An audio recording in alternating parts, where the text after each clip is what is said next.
Bem-vindos a mais um episódio do Selo Cast, um podcast, que fala sobre inovação, sustentabilidade, ESG, com pessoas que estão, à frente dessas pautas, desenvolvendo projetos, empreendendo. E hoje a gente vai falar sobre a nova economia, frentes, da economia criativa, com o olhar de um convidado especial, que logo o Diogo aqui vai apresentar. Diogo, que está nesse episódio como um co-host também, convidado, Diogo Azevedo. Essa frente da comunicação, ele também é muito forte, e também a parte de comércio no sentido de vendas e administração, que envolve todo esse processo de vendas, Tem a frente junto com a Associação Comercial Industrial aqui de Floripa, CIF, Legal. Que é o associativismo faz parte não só da tua vida, mas da minha também, Então seja bem-vindo a mais esse episódio, que eu acho que você vai curtir bastante com esse nosso convidado, que tem muito a ver com as frentes que você também gosta. Manu, obrigado. E já começamos a curtir antes, inclusive, do podcast, Aliás, eu vou sugerir de cortes gravação, porque normalmente os assuntos também já começam a surgir um pouco antes. Manu, obrigado novamente pelo convite. Eu sou o Diogo Azevedo. Sim, atuo com comunicação já há algum tempo, atuo com gestão de empresas e agora um pouco mais de foco em comunidades empresariais, Então, sou um fã um vendedor de associativismo, Até isso está no meu LinkedIn. O meu cargo é vendedor de associativismo, porque acredito muito neste modelo, E como que isso transforma a vida dos empreendedores. Falando em empreendedor, Manu, acho que o convite foi muito certeiro, porque a gente vai falar com uma pessoa que navega na criatividade, navega na sustentabilidade, no impacto social, na economia criativa, Então, a gente está hoje vai conversar com Alex Moreira Lima. Descobri que é um carioca, mas é um carioca que já está em Floripa, já é um manezinho. Aliás, estava tomando uma purezinha agora há pouco, Então já está completamente manezinho. Alex, prazer, cara, te ter aqui. Prazer, pessoal. Muito obrigado pelo convite. É uma honra estar aqui.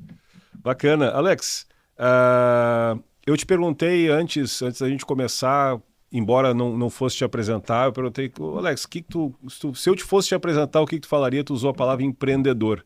Então, já te apresentando como empreendedor, eu queria que tu me dissesse o que te faz um empreendedor, o que te fez empreendedor até agora e quem é o Alex, o que você faz por aí?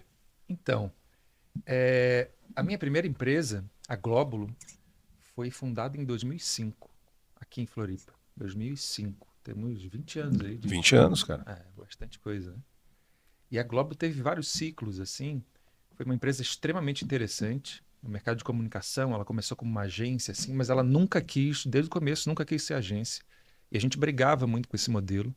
Em 2009, eu acabei com qualquer modelo de negócio de agência, comissão, BV, FII mensal, e a gente desenvolveu outras metodologias para isso. Trouxe a questão do propósito, assim, em 2009, propósito para negócio, começou a trabalhar com isso, empresa, isso e estratégia, juntando o lado racional e emocional muito forte, 2012, 2011, por aí, a gente começou a trabalhar com startup, e esse nome nem existia ainda, mas era esse foco.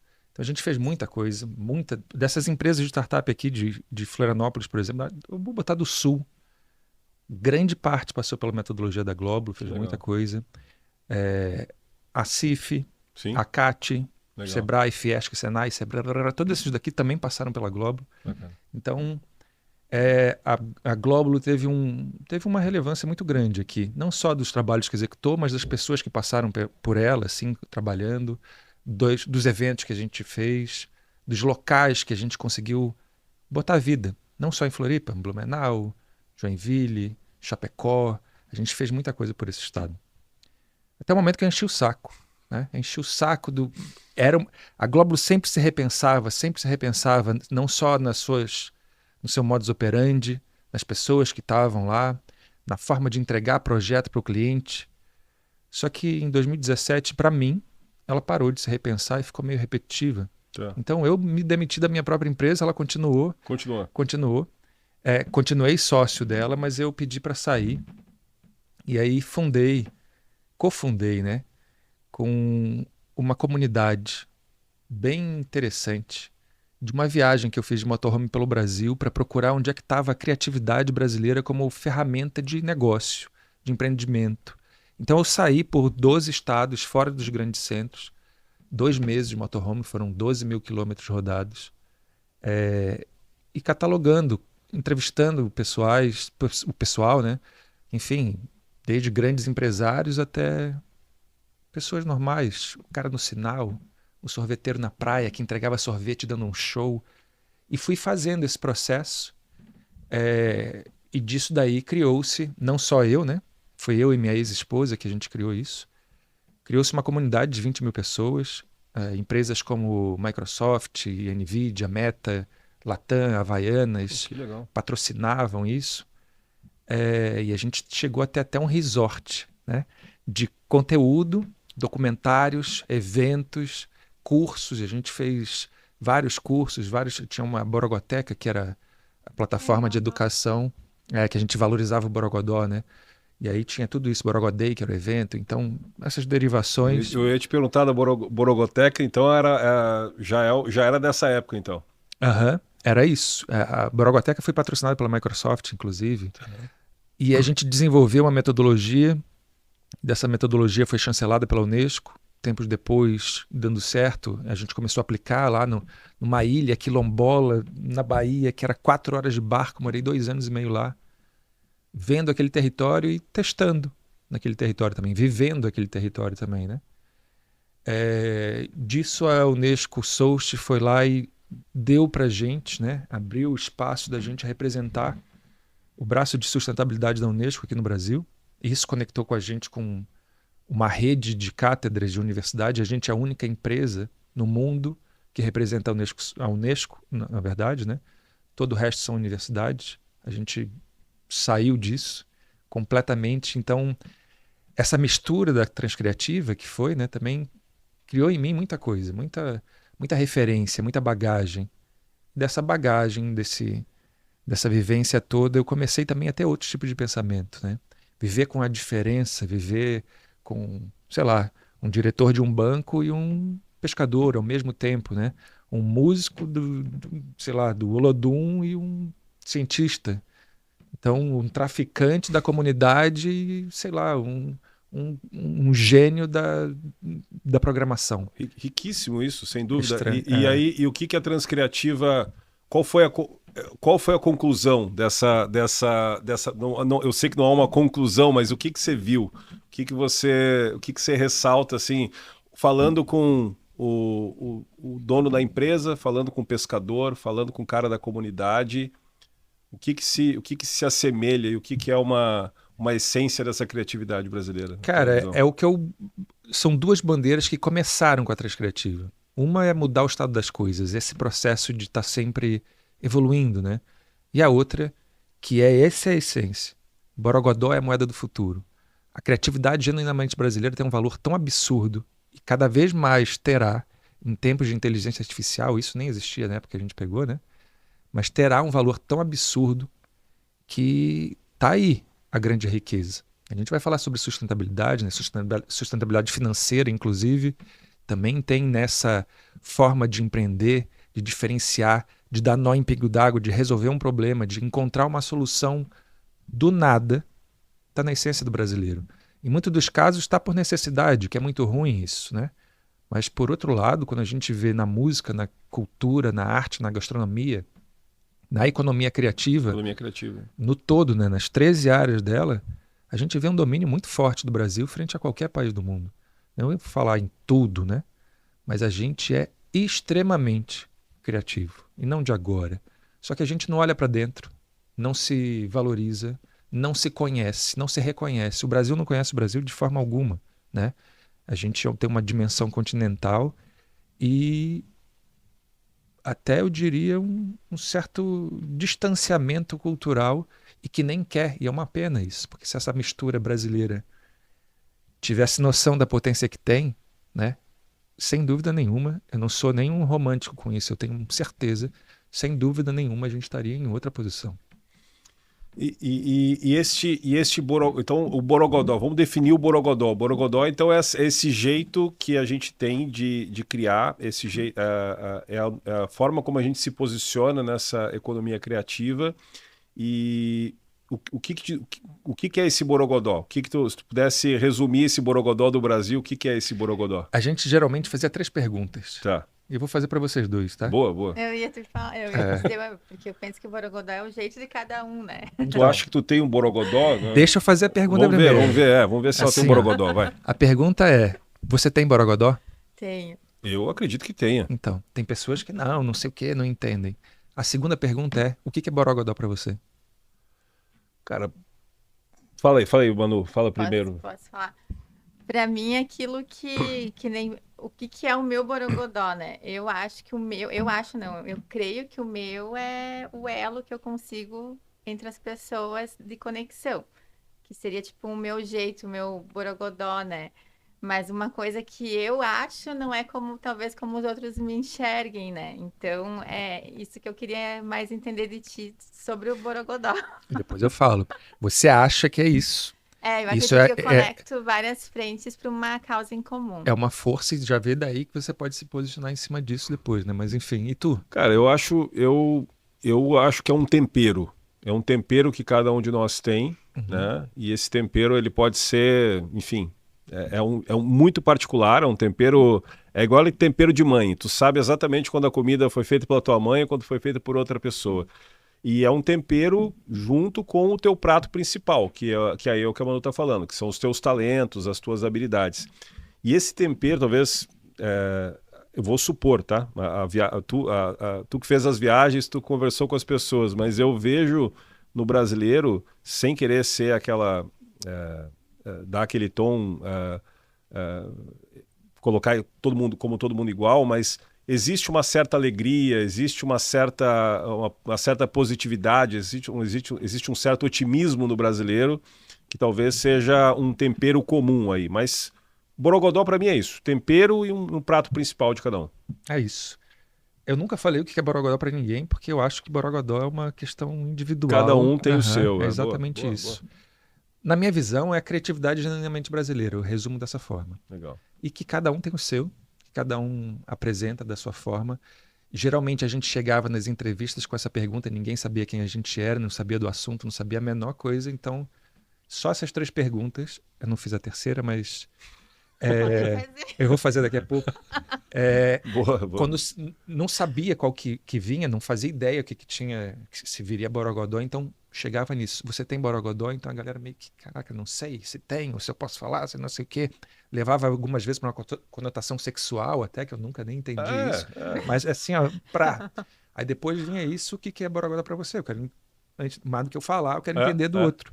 E a terceira pergunta é, e sem eu dar nenhum tipo de fala, né? Afirmação ou negativo, nada. A terceira pergunta é que vinha grande coisa, que parece muito simples, mas aí é que tá. Tem uma pessoa precisando urgentemente aumentar seu Borogodó. Qual que é a sua dica para essa pessoa? Então, ela podia falar que não sabia. Ela podia falar que não sei o que é Borogodó.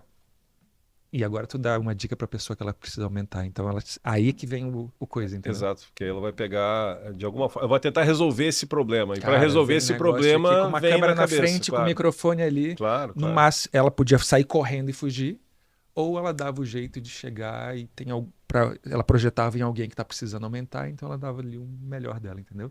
E é o momento que ela se descobre. Que legal. Como que aumenta o Borogodó? Como que você pode ajudar alguém, Manu, a conseguir mais Borogodó na vida? Primeiro se conhecendo muito. Autoconhecimento. Autoconhecimento. É uma boa.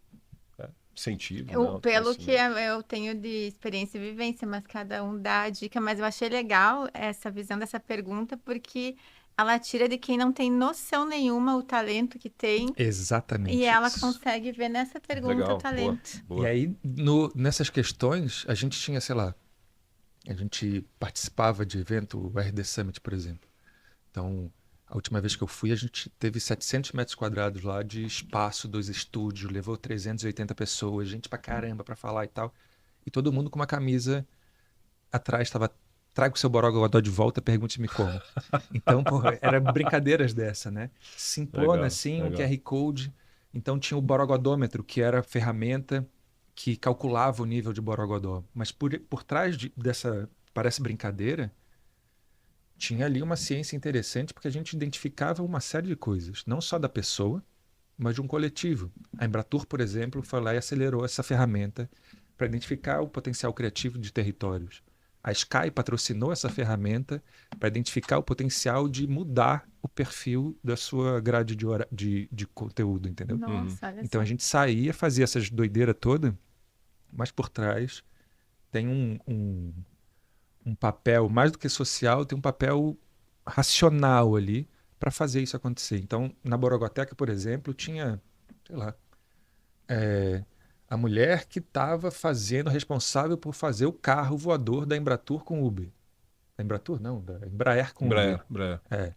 Tinha lá, sei lá, diretor da Cielo, mas da Cielo banco não, A Cielo que já De está gerência, né? bem financeiramente assim, próspera. Aquela da maquininha do Da cartão. maquininha, Meu da tio, maquininha. meu tio. Tio da Manu, né? Tio da Manu. Né?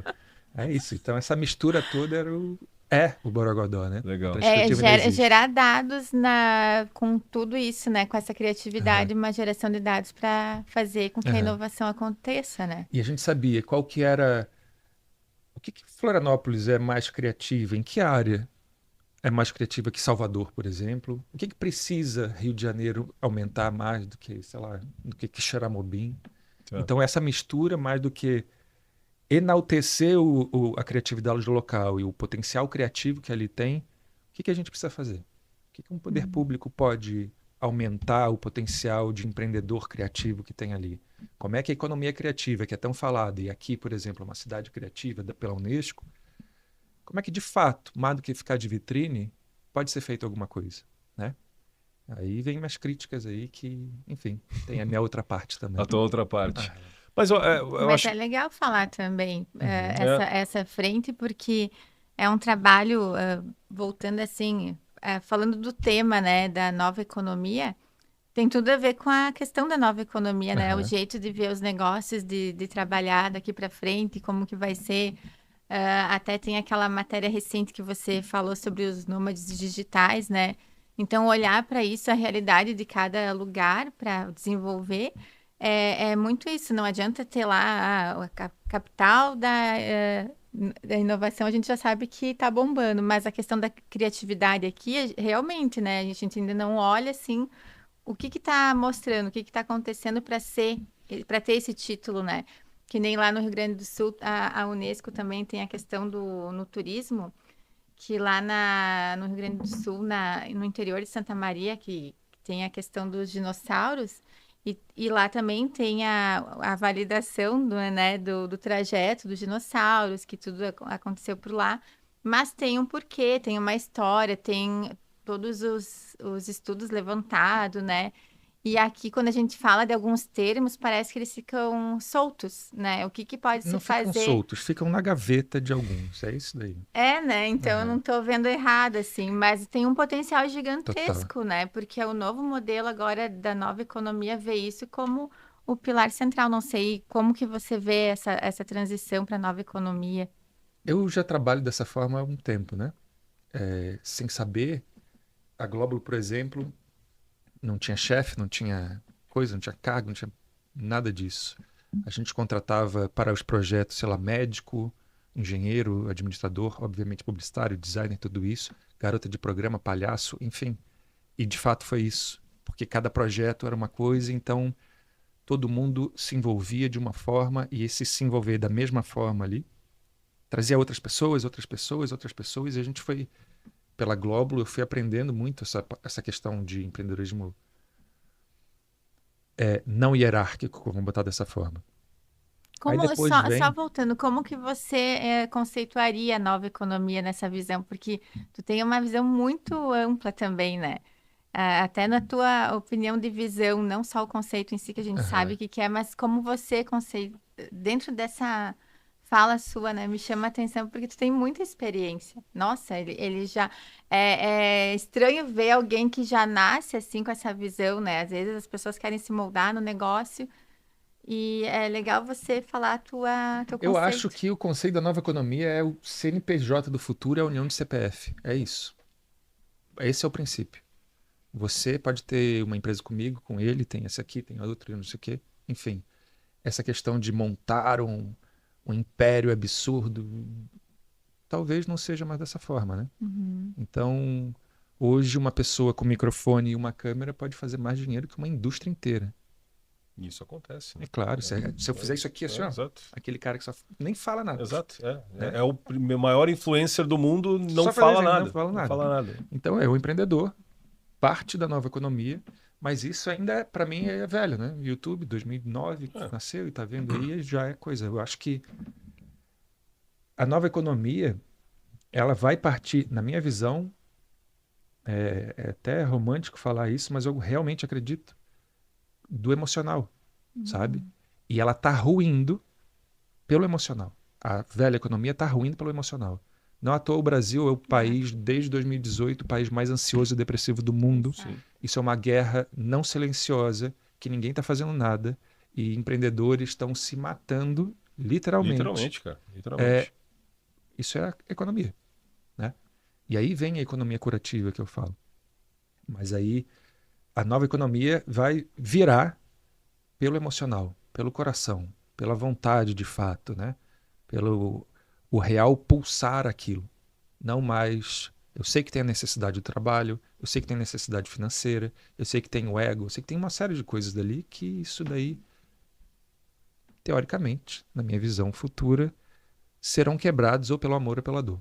Uhum. Dessa forma, né? Até porque a dor, é o que você falou, a dor já está acontecendo, né? A gente Uhum. percebe já as novas gerações tratando o trabalho de uma forma bastante diferente. A gente, dentro dessas comunidades empresariais que a gente citou no início, né? A gente percebe pessoas cada vez mais valorizando, chegando para essas comunidades para tentar ter uma inspiração, mas não nos velhos modelos, né? Ter uma inspiração de empreendedorismo mesmo. As pessoas querem ter os seus próprios negócios, as pessoas querem...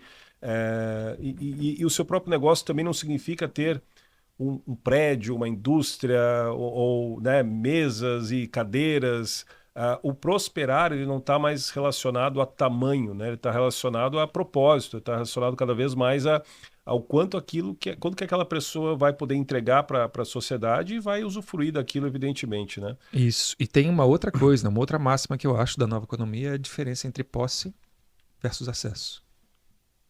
Posse é ter essa cadeira tudo meio, não sei o quê, e ficar parado no canto, ficar com medo de me roubarem, ficar não sei o quê, ficar trancado. Acesso é tu usufruir de tudo, entendeu? Quanto mais acesso tu tiver, mais rico você está, né? E E rico não só financeiro, rico de... Enfim. E a gente sabe que a sociedade está aceitando isso, né? Então, por exemplo, eu não preciso ter um carro, eu tenho, né, eu pego um Uber, eu pego um Airbnb, então eu não preciso mais ter a posse, mas eu posso igualmente usufruir da coisa, né?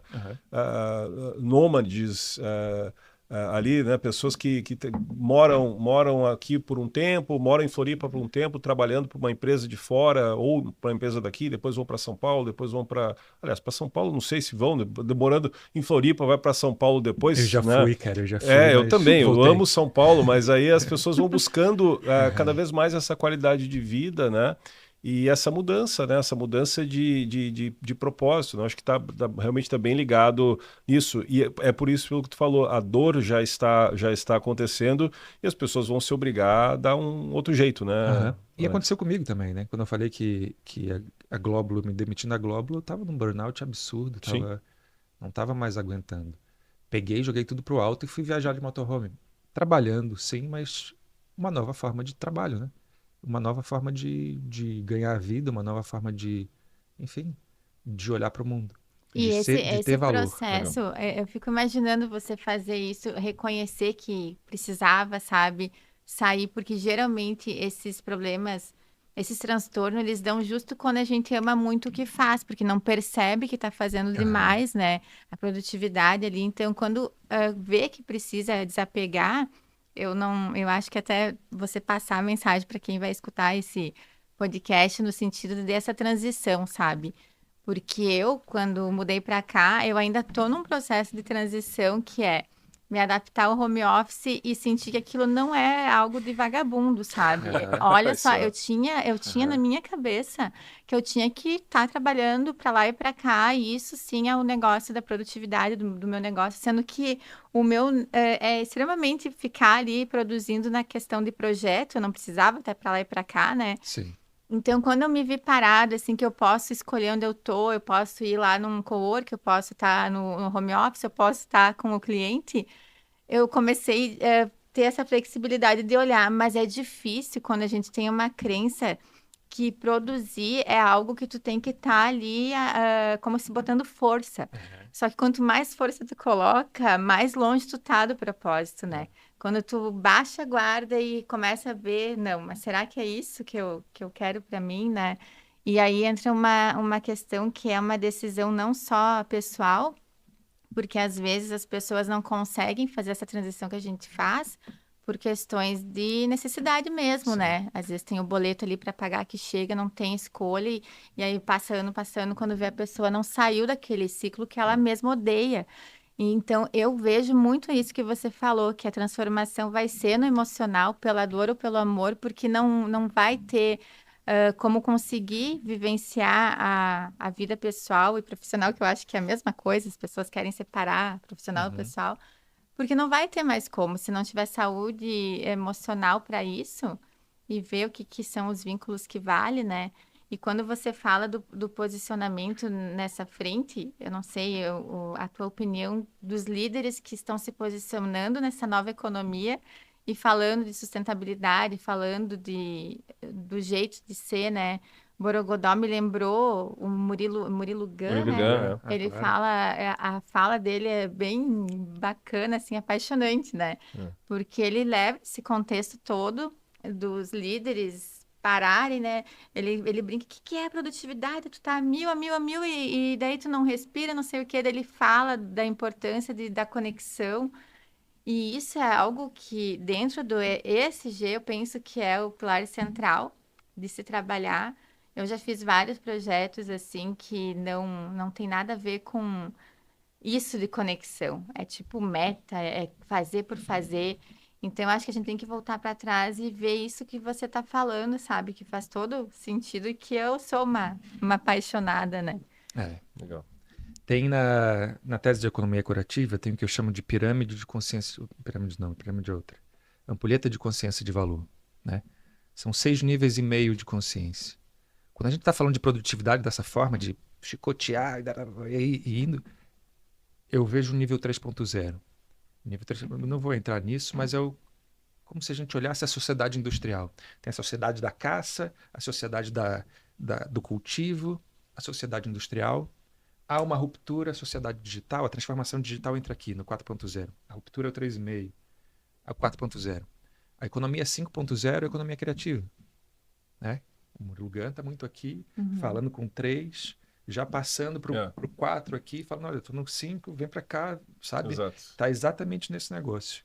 A economia 6.0 é a economia curativa. Aí é que está a grande coisa. Se a gente pegar, inclusive, o valor financeiro, né? Do industrial, padronização, linha de produção, produtividade, né? Toma aqui e é isso. O digital, tu não precisa tanto dessa forma. Trabalhar em casa não é o vagabundo, mas eu ainda estou com a minha cabeça no 3.0, porque eu fui criado aqui. Claro. Aqui é o valor, entendeu? Exato. Eu dou consultoria na parte de posicionamento e diferenciação de negócio, numa metodologia que a Glóbulo fazia em 6 meses com 4, 5 pessoas, ela foi reduzindo. Chegou a fazer em 3, chegou a fazer em 2 meses com 4 pessoas, chegou a fazer em 1 com 4 pessoas, chegou a fazer o mesmo em 1 mês com 4 pessoas. Hoje eu faço em 4 voltas na praia, com meu celular e um fone de ouvido. Isso é produtividade? Eu estou na praia. Eu reduzi 6 meses, 4 pessoas para 1. né? Em 4 dias, conversando com o meu cérebrozinho ali, vamos botar meu GPT ali, porque ele já entende todo o processo e eu só tenho que trocar ideia. Isso é produtividade a nível hard, Claro, assim, claro, Uhum. claro. né? Eficiência total, né? Total, mas eu tô com o pé na água, andando, e Exato. me cuidando, sabe? Fazendo atividade e tô trabalhando que nem um doido. Não é Uhum. que nem um doido, né? Tô na praia, cara. Uhum. Então, é claro que isso tem um privilégio astronômico de eu estar fazendo isso. E eu não, ainda mais de tudo que eu vi, de tudo que eu passei, de tudo que eu coisa aí. Sim, Eu sim, sei que exato. isso é num outro É um nível de outro nível. privilégio, né? Mas ainda assim, também é uma fronteira. É abrir uma fronteira, fazer uma ruptura, né? Eu estou fazendo isso porque também lá atrás eu comecei, também me ferrei muito, né? Mas comecei a trabalhar situações de como é que esse negócio de 6 meses ou um ano que eu fazia, que era papéis e pesquisas e tal, com todas as ferramentas que a gente tem, se eu não mudar o meu modus operandi, a minha forma de ver o mundo, que começou como nível 3.0, eu sou o menos produtivo possível, entendeu? Eu tenho que me olhar de outras formas, de outros meios. Eu agora estou falando para todo mundo. É Por que, mais que a gente necessite daquilo, vai ter um tsunami aí muito doido. mas é o impacto, né? Eu acho que agora o que nós estamos vendo é que é interessante nessas fases que tu está falando, né? E tu citou o Murilo Gun ele traz muito o aspecto sutil das coisas, né? Que o sutil ele não está ali no 3.0, né? Uhum. O sutil já está No outro lado num da outro ampulheta. lado, né? Um outro lado da ampulheta Aham. ainda, né? Então, assim, isso é muito importante, mas ao mesmo tempo, tu percebe que já existe uma aceitação muito maior para esse estilo de vida ou para esse estilo de economia. É, se consegue ver e medir os resultados disso, porque também não é uma utopia, tu pô, tá produzindo, tá falando, eu estou fazendo em um mês com uma única pessoa e aquilo que eu estou fazendo gera resultados, está gerando faturamento, está ajudando outras pessoas, está cumprindo um papel social ali, né? Então isso é muito interessante. E tu fala, por exemplo, que existe um nível ali de privilégio, talvez pela questão praia, talvez pela questão ali de poder usufruir disso, mas ao mesmo tempo eu acho que a gente vai passar por talvez em comunidades, e tu deve ter visto isso, né? Pessoas que já estão vivendo, talvez em realidades diferentes, mas já estão experimentando um pouco dessa autonomia, né? Experimentando um pouco dessa forma da nova economia, né? E tu citou ali a economia curativa, né? A gente eu acho que vai entrar nesse assunto, mas talvez, não sei se não houve um desfecho, mas legal, visitou, conheceu, entendeu o Borogodó. Qual foi a grande entrega desse teu trabalho? Então vamos entender isso assim. Tu está num processo, tu falou de um processo de transição. Qual foi a grande entrega desse teu trabalho? Ao final deste período de viagens e ao final do período de entrevistas, quem foi o teu cliente final e qual foi o teu produto dessa tua jornada, cara? Da Transcriativa, Da você fala. Transcriativa. A Transcriativa nasceu já como uma entrega de um produto para um cliente, para ver como é que ele poderia sair dos grandes centros. Em vez de eu ficar no computador, eu peguei e fui fazer esse processo todo, né? E para transformar ele, na verdade, quem foi transformado fui eu. A minha Uhum. ex-mulher estava grávida de 6 meses, passou. A gente levou nossa cachorra também, 2 cinegrafistas e um motorista que a gente conheceu no dia. Foi uma doideira. E começou assim, como uma viagem. Ao longo do tempo, foram mais de 20 mil pessoas dentro da comunidade que tiveram acesso a muita coisa de graça, conteúdo, educação, eventos.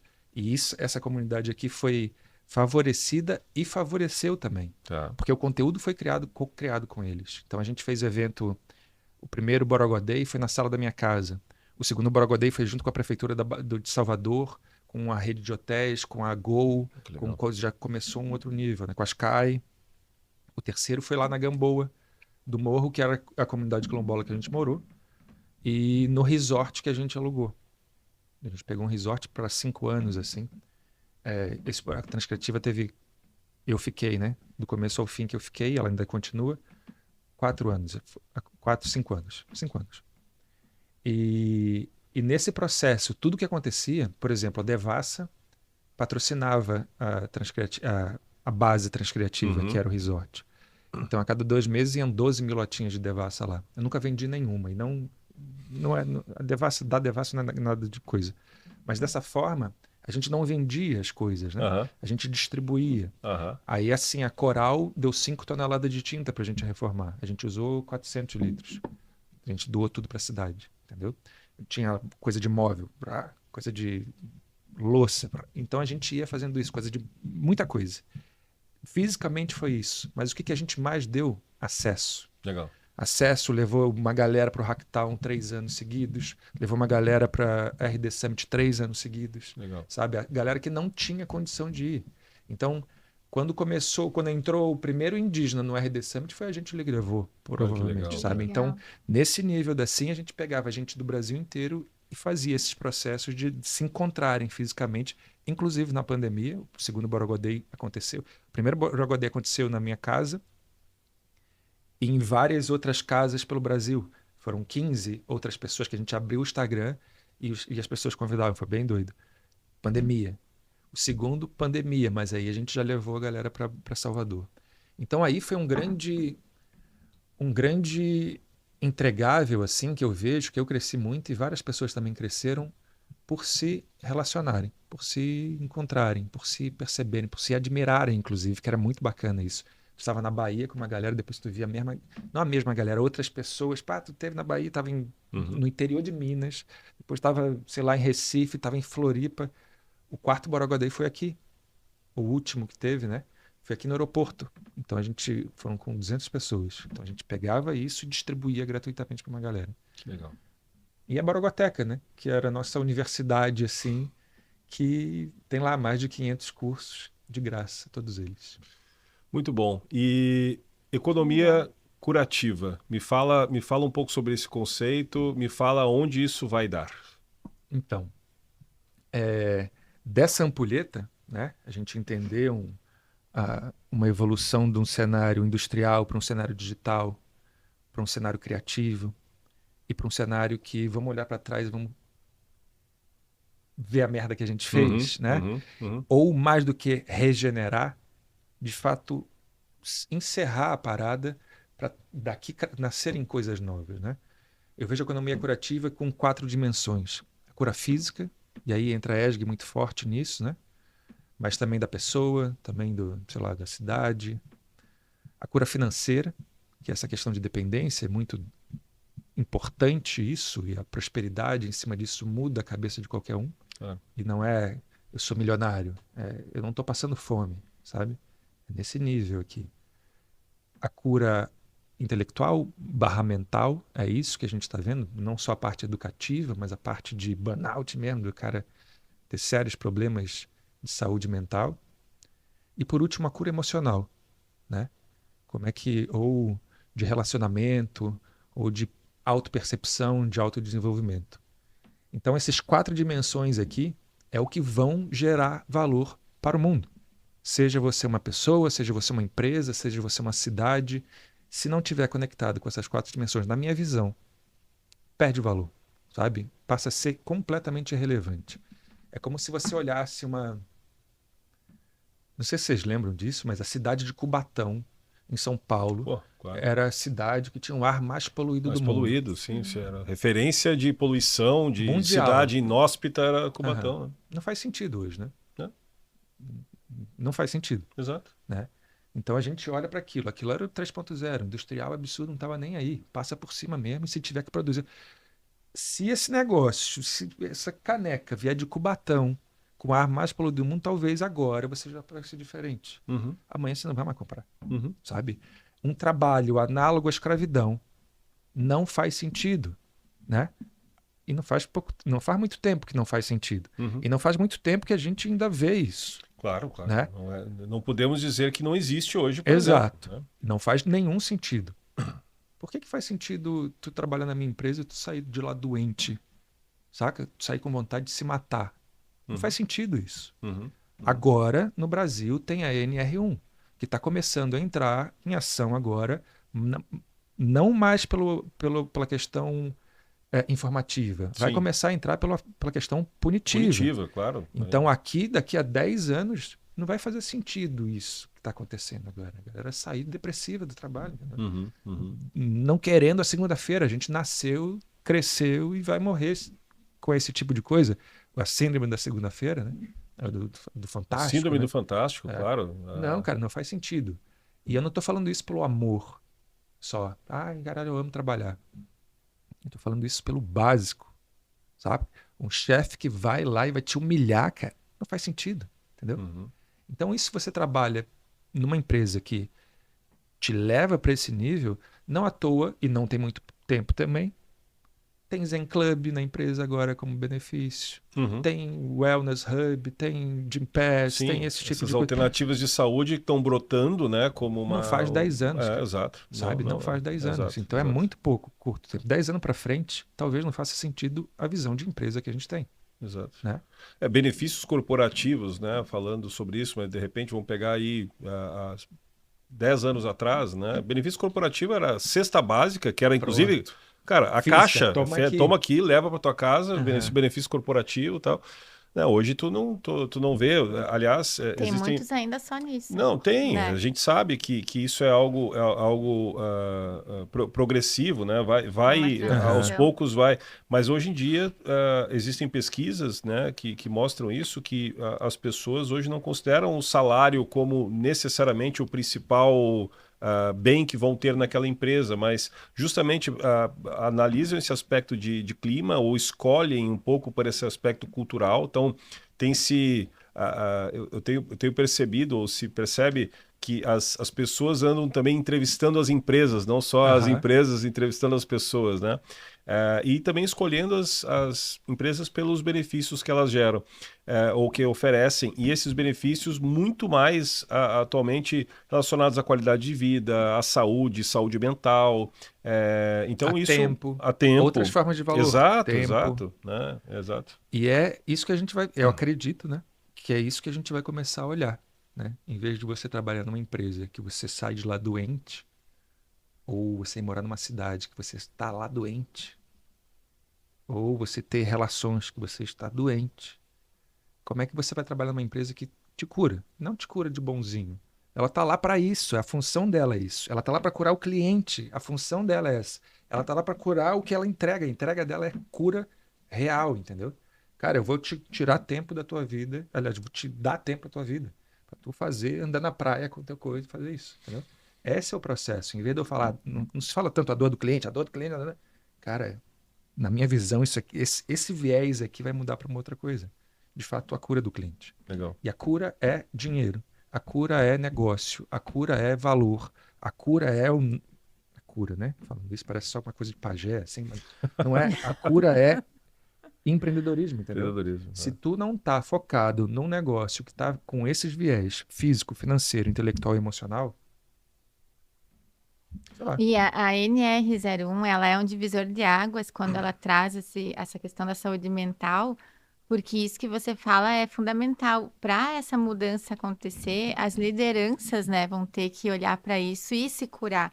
Porque Aham. imagina como que a gente vai mudar a cultura de uma sociedade se tem lideranças doentes, sociedade doente, todos, né? Então é um olhar bem assim. A mudança ela é individual, mas a transformação ela é coletiva. Aham. E eu penso que a gente não pode só romantizar isso, Não. porque querendo ou não, todo mundo também tem que ter o resultado que vai ser o financeiro. Total. Quem não tem isso também adoece, e muito, né? Então, várias coisas, os pilares que ele colocou, acho que é realmente o essencial, assim, para... E dessa ampulheta, né? O primeiro é o nível da caça. Que é tipo, matar um. A Matar o expressão leão já por faz, dia. né? Matar um leão por dia, essa é a sensação. O último, que é da cura, aqui é a cura física, financeira e tal, e aqui a busca é também pela mesma coisa. A ausência financeira, intelectual, emocional e física. Tá faltando aqui. Escassez, né? E aqui tá sobrando. Uhum. É esse processo que Sim. é o circular do negócio. Perfeito. Entendeu? E quando isso está acontecendo, para mim, é essa integralidade que a gente vai começar a chegar. Alex, dá para ver um propósito teu muito grande nisso, né? É bem estimulante ouvir isso, né? Acho que é uma coisa bem legal. Na prática, assim, como é que como é que tu vai te envolver com isso e que ferramentas que tu vai usar no futuro para que isso de fato seja transformado, né? Claro, tu é um agente dentro do teu universo e espero que impacte bastante, né? Mas como é que tu quer fazer esse processo? Como é que tu quer ajudar as empresas ou os empresários ou os empreendedores a começar a olhar para esses aspectos dentro dos seus negócios? Como é que tu vai ajudar as pessoas que querem empreender a já começarem desta forma, né? Que ferramentas que tu pretende usar para essa conscientização? Na verdade, você falou uma coisa extremamente importante que é resultado. Não adianta falar com a galera que está não ainda, né? Naturalmente no processo atual, sem mostrar para eles resultado primeiro. Números. Então, essa é a parte. Eu fundei junto com o Dudu Gentil, um grande amigo meu, agora meu sócio, a Dash City, que é uma empresa que trabalha com dados abertos e oficiais e pega todas essas questões de informação e alguns indicadores que são proprietários nossos e para o mundo, assim, né? Então, a gente passa a medir territórios, passa a medir cidades, estados, país, em vários níveis. Então, a gente criou o nível de soberania digital para um instituto. A gente criou o nível de território curativo, que a gente tem 156 indicadores dentro dessas 4 dimensões. Então, a gente mede muita coisa numa cidade. E a gente já tem, no Brasil, 500 cidades medidas. Para que isso? Para dar para o gestor outras visões de ferramenta, entendeu? Para dar outras formas do cara olhar esse processo. Então, eu estou ali medindo, sei lá, nível de agressão à mulher, sei lá, quilômetro de calçada que uma criança de 8 anos ou um idoso de 80 podem andar. Sabe? São coisas desse tipo. Físico, emocional de um lado, financeiro, nível de empreendedorismo daquele território ali. Então, esses processos, sem que ninguém precise... A prefeitura não tem dado. Aliás, tem dado, mas esconde. Ou não quer saber. Ou, principalmente, e eu já ouvi de algumas prefeituras, trabalho com elas, não quer mostrar. Então, a minha questão hoje, cara, é fazer com que isso seja visto, seja entendido, seja não só valorizado, mas seja direcionado. A gente trabalha com 5 etapas. A etapa de identificar, a etapa de mensurar esse processo, a etapa de direcionar, e aqui análise preditiva, IA, o caceta, tá absurdo esse processo aqui. Legal. Depois a etapa de promocionar, de fazer promoção disso. Essa cidade aqui é boa nesse tipo de coisa. Eu não quero olhar para o lado negativo, entendeu? Claro. Tem um ranqueamento desses indicadores, todos eles a gente bota ranking, né? Então, eu sei a cidade que tem... E aí tem rankings completamente racionais em soberania digital. Quilometragem de fibra ótica na cidade X, sabe? De soberania digital são 96 indicadores. Para a Ambev, a gente está fazendo um sobre a questão social, de impacto social. Para a OAB, a gente está fazendo outros para cruzamento de dados de juiz com advogado, com uma série de questões. Então, quando eu falo território, eu não estou falando só a cidade, só o governo, né? Estou falando o Macife poderia fazer para o nível de coisa. Sim. Até falei lá com o pessoal. Tem o índice que a gente criou, que é o Vibe City, o índice de vibe da cidade. É um ativo intangível, né? Índice de vibe? Como é que a gente mede pertencimento, a vibração, sabe? Como é que aquele coletivo ali tá bem ou tá mal? Como é que acontece um evento aqui, um Ironman em Florianópolis, ou um Rock in Rio? Cara, minutos depois, como é que a gente vê a vibe da cidade mudando? Então, esse tipo de coisa, eu posso mudar fisicamente, eu posso mudar intelectualmente, eu posso mudar financeiramente, eu posso mudar emocionalmente. Então, da vibe até a calçada da rua, até a quilometragem X, até a parte digital, a parte de empreendedorismo, a Dash City está medindo tudo isso. Dá exemplo desses indicadores que você comentou. O do Nômade é um desses, né? Então, entender que Florianópolis é hoje a segunda cidade do mundo que mais cresceu em procura de nômade, né? Não é que mais tem, é que mais cresceu. A cidade não faz a menor ideia sobre essa questão, mas está aqui, os dados estão abertos, né? Onde eles estão, quem são, a gente sabe a quantidade de nômades que estão aqui, um cruzamento de informação, tipo taxa de... Eu tenho que cruzar a informação onde ela seja igualitária para o mundo inteiro, tá? Então, Quilometragem de calçada, XYZ, posso medir calçada, coisa. Taxa de aluguel até 3 meses de um apartamento de 1 quarto no centro da cidade. Eu posso fazer isso no mundo inteiro. Porque isso Sim. aqui caracteriza nomadismo, né? Claro, Ou não claro. caracteriza nomadismo, essa Mas transição. indica que... Dados do Airbnb, dados do Booking, dado do aeroporto, dado de imobiliária, uma série de questões que a gente começa a cruzar isso para o nomadismo específico, né? Dados de linha aérea, dados de passaporte, Receita Federal, e a gente consegue fazer essa conjuntura e chega num ponto, né? E aí, no caso desse, a gente primeiro faz no mundo para validar, depois bota para o Brasil. Validar, eu digo para equalizar. Né? Estou vendo Tóquio, eu estou vendo tem referência. Claro. Então, nesse daí, tem um índice de nomadismo, tem um índice de território curativo, tem o de soberania digital, tem um que a gente está fazendo para o Banco Mundial e para o BID, que é o índice de maturidade de uso de inteligência artificial no governo. Então, tem 4 meses só, Dash. A gente já está num nível bem bacana. Legal. E só eu e o Dudu. Que Essa legal. doideira, né? Então, num processo desse, o que a gente tem é método e ferramenta que todo mundo aqui tem. É isso. Metodologia, uma cabeça extremamente criativa dos dois, sorte também, né? Porque para entrar no governo não é nada fácil, demora anos. A gente está entrando em níveis assim bem interessantes. E são índices que se chega e precisa também de vocês para orientar, utilizar, né, esses dados, porque às vezes se tem os dados, mas não se sabe o que fazer com aquilo, como ele pode impactar positivamente. Esse teu olhar para o que pode impactar positivamente, que falta muito, né? A gente sempre olha dados ruins e aquilo vai piorando, mas como olhar essa frente e ter, né, que nem o índice de nômades em Florianópolis. Como que isso pode ser utilizado de uma maneira que melhore ainda mais a questão de Florianópolis como um polo, né, que é referência nessa frente? E a etapa 3, que é a predição, né, que a gente chama de direção. Então a gente olha a situação hoje, que é identificar, ou olha a situação de todos esses dados, dado daqui, identifica onde pega as informações e a gente mensura. Então hoje Florianópolis tem 5.666 nômades na cidade, tá aqui. Aí a direção nem precisa mais da gente. Entendeu?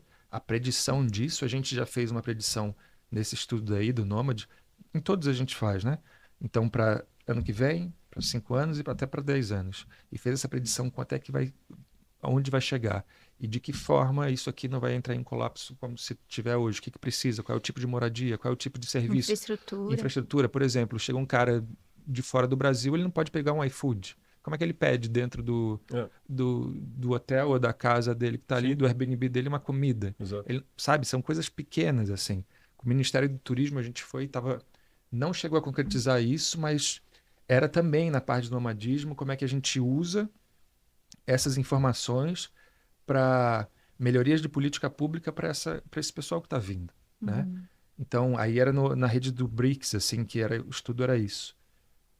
Aulas de português para estrangeiro, sabe? Modificação do visto de nômade ou criação do visto diferente do que pode. Como é que entra divisa financeira para cá também? Então começa mesmo sem saber, parece só o nômade vem de viagem aqui, mas um negócio desse começa a entrar de uma série de outras formas, né? A gente está vendo uma série de russos aqui, né? Bastante. Como é que esses caras estão vindo para cá e estão trazendo dinheiro? E estão trazendo cultura, e estão trazendo coisa. E não é só o russo, tem uma infinidade. O Brasil, eu estava vendo essa semana, o Brasil bateu o recorde histórico de turista estrangeiro agora, nem fechou o ano ainda, vieram 7 milhões de pessoas. É muito para o Brasil, é pouquíssimo para o mundo. Né?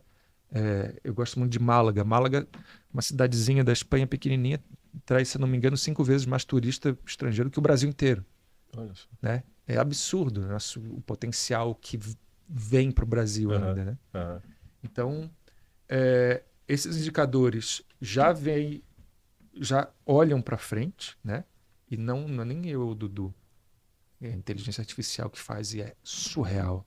Surreal. Que legal, cara. O que dá para fazer. Que É isso. legal. E onde é que essas informações elas são encomendadas? Então, tu citou algumas empresas que encomendam para se posicionar no futuro, já começar a fazer essas mudanças, mas vocês também deixam isso, por exemplo, essa informação ela é aberta, eu posso entender, por exemplo, sobre os índices que vocês estão pegando a nível Brasil, a gente está falando de Florianópolis agora, né, mas nível Floripa, então essas informações elas são disponíveis. Projetos de sustentabilidade, né? Que Dá vai pra, ajudar muito, nossa. dá para fazer, dá para deixar. Primeiro, todas as informações estão aí, Uhum. né?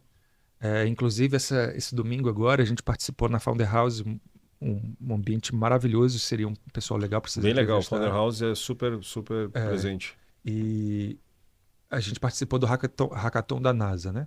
Então, tava ali, eu nem ia, mas porra, me chamaram no sábado, eu fui, me empolguei também, fiquei no domingo, porque é muito bacana. Cara, ali, a NASA abriu dados de 15 satélites, está aberto. Mas assim, dados absurdos, entendeu? Tá lá, tu quer acessar, vai lá, entendeu? Uhum. Só que não dá para acessar assim. Dá para acessar. Aham. Mas o que tu vai fazer? Não, Exato. tem um Então, contexto. Uma todos coisa esses é. dados estão aí. Então, tá tudo aí. Aham. Então, eu não tô pegando nada que tá escondido por debaixo do pano, botando LGPD. Não, eu não quero informação nenhuma que não seja legal, Uhum. sabe? Uhum.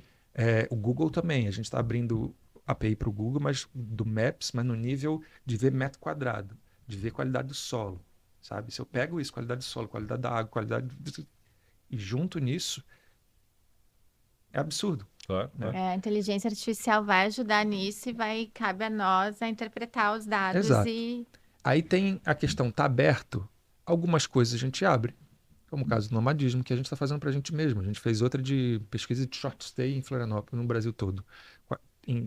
Aonde investir, qual é o território para investir para short stay no Brasil?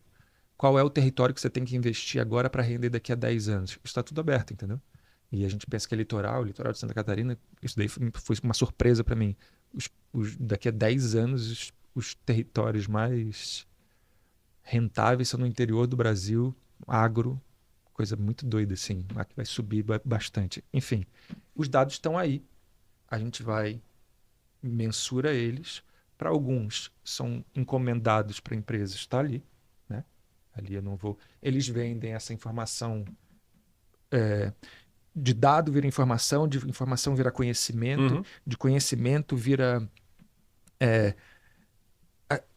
autoridade naquele assunto. Tá. Essa autoridade aqui, quando essa empresa pega, aí é dela, né? Aí aquele contexto de informação, aquele bloco de informação é dela. Se a OAB não fechou ainda, mas a gente fez o estudo, né? Se a OAB comprar o negócio, é dela. Mas tudo que a gente fez para o OAB é nosso. Se a gente quiser lançar, pode lançar uma bomba aqui no Claro. segmento, entendeu? Claro, Mas a claro. gente não vai fazer nada disso. A informação já está aí. que bacana. A gente está se encaminhando para o final, né? Vamos pedir também uma mensagem dele, assim, um recado, o que você gostaria de deixar nessa frente tua nova do teu modelo de negócio também. E antes da mensagem, até falar se você tivesse a Manu ou o Diogo de cliente hoje, nessa questão que tu trabalha, o posicionamento, né? 3 dicas que você daria para quem quer se posicionar melhor e trabalhar com propósito, né? Com toda essa visão que você falou.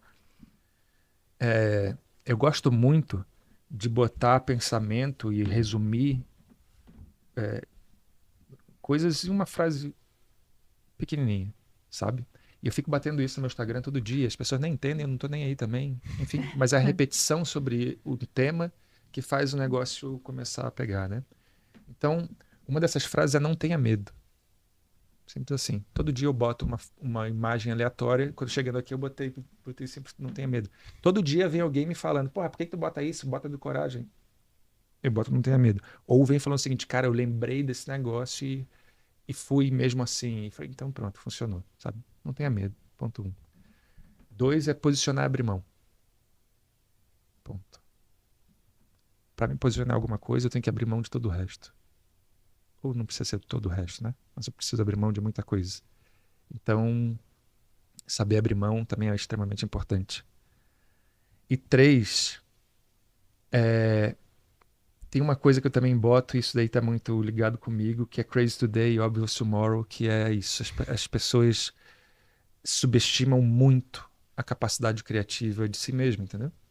De imaginar uma coisa completamente louca que vai acontecer daqui a pouco. E quando acontecer, é óbvio.